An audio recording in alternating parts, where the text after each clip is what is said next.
नमस्कार, आप देख रहे हैं SM15 न्यूज। चलते हैं खबरों की ओर। यूनिफॉर्म की क्या कीमत होती है और उसका क्या महत्व होता है, आपने अभी ऑपरेशन सिंदूर के माध्यम से पाकिस्तान की कमर को तोड़ने वाले भारत माता के बहादुर जवानों के शौर्य के माध्यम से देखा होगा।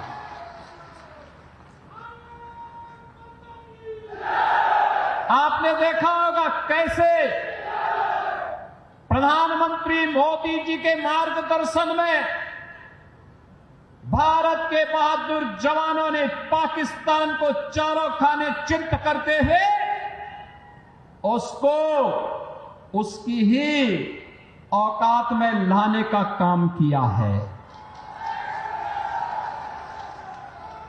अगर हमारे पास मजबूत सेना नहीं होती, भारत माता के पास बहादुर जवान नहीं होते, तो पाकिस्तान जैसे दुश्मनों के रहते हुए देश की जनता कैसे सुरक्षित रहती, कैसे सुरक्षित रहती। अब तो भारत ने बता दिया है कि अगर हमारे एक नागरिक को भी छेड़ोगे तो अपने अस्तित्व के लिए जूझोगे, अपने अस्तित्व के लिए जूझोगे।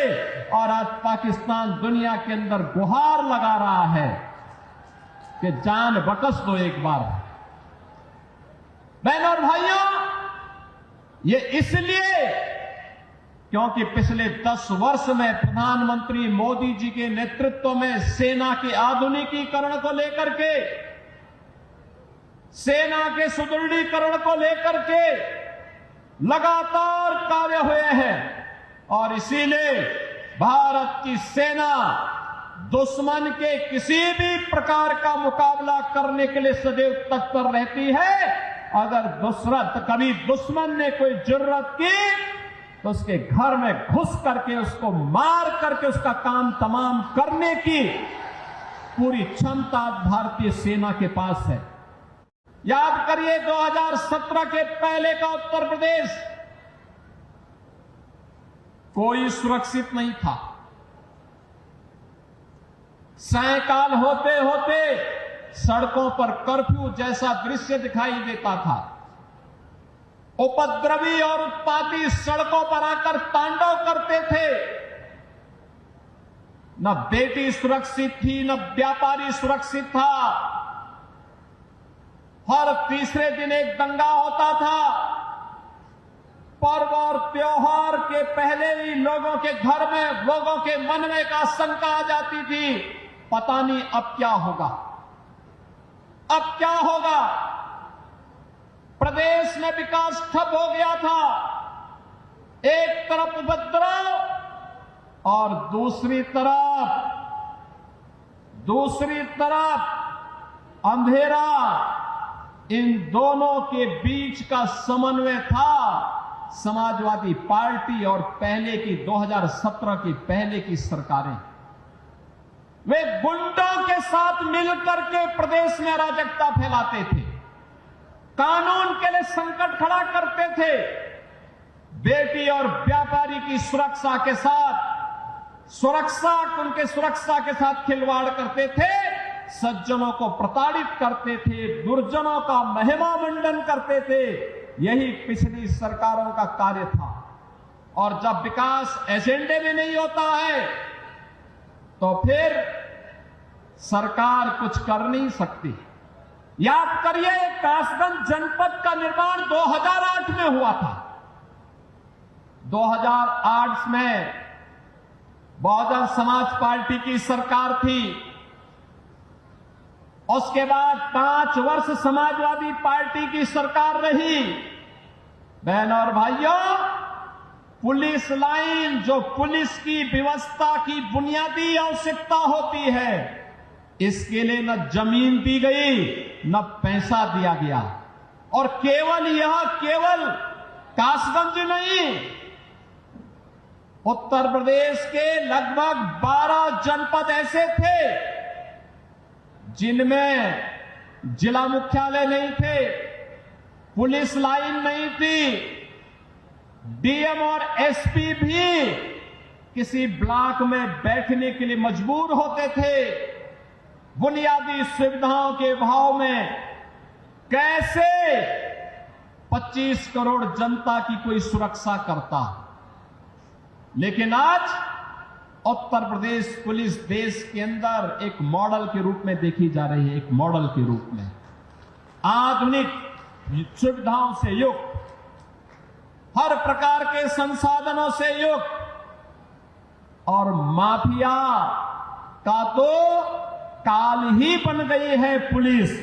अब माफिया पैरेलल एक समानांतर सरकार नहीं चला सकता, किसी गरीब की प्रॉपर्टी पर कब्जा नहीं कर सकता, सज्जन शक्ति को प्रताड़ित नहीं कर सकता, बेटी और व्यापारी की सुरक्षा पे सेंध नहीं लगा सकता है। अगर लगाएगा तो उसे मालूम है अगले चौराहे पर यमराज उसका इंतजार कर रहा होगा और फिर राम नाम सत्य है की यात्रा निकलनी प्रारंभ हो जाएगी। ये नए भारत का नया उत्तर प्रदेश है। आज मुझे 191 करोड़ रुपए की लागत से बने हुए कासगंज के अत्याधुनिक पुलिस लाइन के लोकार्पण का अवसर भी प्राप्त हो रहा है। ये लोकार्पण केवल एक पुलिस के लिए नहीं, पुलिस के लिए तो यहां अत्याधुनिक सुविधाएं दी गई हैं। 1000 बैरक बनाए गए हैं, 1000 पुलिस कार्मिकों के लिए बैरक बनाए गए हैं। यहां पर पुलिस के जुड़े हुए अधिकारियों के लिए आवासीय सुविधा भी दी गई है। पुरुष हो या महिला कांस्टेबल या अधिकारीगण, इन सबके लिए सुविधाएं दी गई हैं। ऑडिटोरियम भी बनाया गया है, लेकिन साथ साथ यहां पर पुलिस की वे आधुनिक सुविधाएं भी इनको प्राप्त हो रही हैं जो एक आधुनिक पुलिस को प्राप्त होने चाहिए। और ये मॉडल बना है उत्तर प्रदेश पुलिस आवास निगम ने एक समय सीमा के अंदर इसे निर्माण करते हुए आज समर्पित किया है और यह कार्यक्रम अनवरत रूप से आगे बढ़ेगा। अब पुलिसकर्मी भी टूटे हुए एस्बेस्टस के बैरक में नहीं रहेंगे, बल्कि हाई राइज बिल्डिंग के किसी अच्छे शानदार आवासीय सुविधाओं से युक्त बैरक में रह करके सुरक्षा का शानदार मॉडल खड़ा करेंगे। यह पुलिस लाइन कासगंज इसका एक उदाहरण बनकर के उतरी है। बहनों और भाइयों, आज यहां पर कासगंज के अनेक परियोजनाओं की सौगात भी कासगंज वासियों को प्राप्त हो रही है। मुख्यमंत्री कंपोजिट विद्यालय का शिलान्यास, याद करिए, मुख्यमंत्री कंपोजिट विद्यालय यह शिक्षा का एक मॉडल बनने जा रहा है अटल आवासीय विद्यालय की तर्ज पर।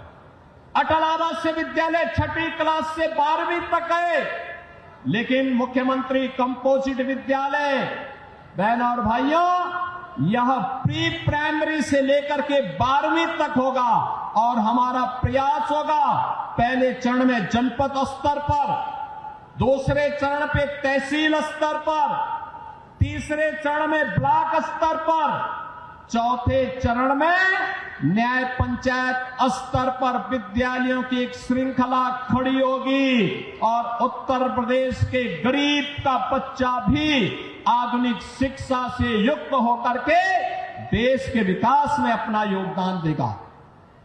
शिक्षा के साथ साथ आज यहां पे स्वास्थ्य के लिए, स्वास्थ्य के साथ साथ यहां की सड़कों के लिए, पर्यटन विकास के लिए, पेयजल के लिए, नगरीय विकास के लिए और जीवन के प्रत्येक क्षेत्र में समग्र विकास की अवधारणा को आगे बढ़ाने के लिए आज इन सभी 724 करोड़ रुपए की परियोजनाओं की सौगात कासगंज वासियों को अर्पित करते हुए मुझे अत्यंत आनंद की अनुभूति हो रही है। विकास ऐसे ही बढ़ता है, शोरों का पर्यटन विकास होगा। याद करिए, शोरों का महत्व वही है जो आज संभल का महत्व है। अब तो आप समझ गए होंगे संभल के महत्व को। वह भी भगवान श्री हरि विष्णु का कल्कि अवतार की भूमि है और ये सोरो श्री हरि विष्णु का 12 अवतार की भूमि, ये तीसरा अवतार है। याद करिए, सोरो तीसरा अवतार है और संभल 10वां अवतार है।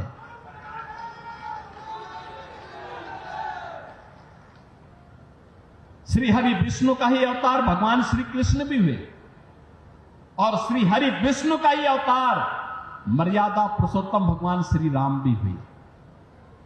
ये सभी श्री हरि विष्णु के, जिन्होंने इस सृष्टि के कल्याण के लिए समय समय पर अवतार लेकर के मानवता के कल्याण का मार्ग प्रशस्त करते हुए धर्म की संस्थापना के लिए इस धराधाम पर आए हैं।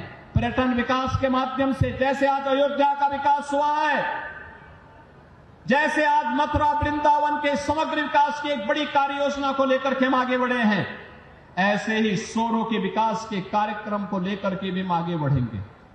इसके माध्यम से कासगंज का विकास होगा। जैसे प्रयागराज महाकुंभ में करोड़ों की संख्या में श्रद्धालु जन आकर के वहां पे आस्था के व्यक्ति को भी प्रदर्शित किए, लेकिन आस्था को आर्थिकी के साथ जोड़ा जा सके, इसका उदाहरण प्रयागराज ने दिया है। ऐसे ही आपका सोरो भी देगा। और इसलिए बहनों और भाइयों, विकास की इन सभी परियोजनाओं के लिए आगे बढ़ते हुए कासगंज वासियों को इस बात के लिए आश्वासन देते हुए आज मुझे यहां बताते हुए प्रसन्नता है, यहां पे कुछ प्रस्ताव हमारे जनप्रतिनिधियों ने दिए हैं। इसमें ये प्रस्ताव मुख्य रूप से एक कासगंज का है, नदई पुल का सुंदरीकरण और उसके पुनरुद्धार की योजना का है, कासगंज की पौराणिक परंपरा को एक म्यूजियम के रूप में सजोने का है और म्यूजियम के रूप में सजोने की इन परियोजनाओं के लिए हम अपनी सहमति दे रहे हैं। कासगंज वासियों में अपनी पौराणिक परंपरा के बारे में इस बात की जानकारी हो सके।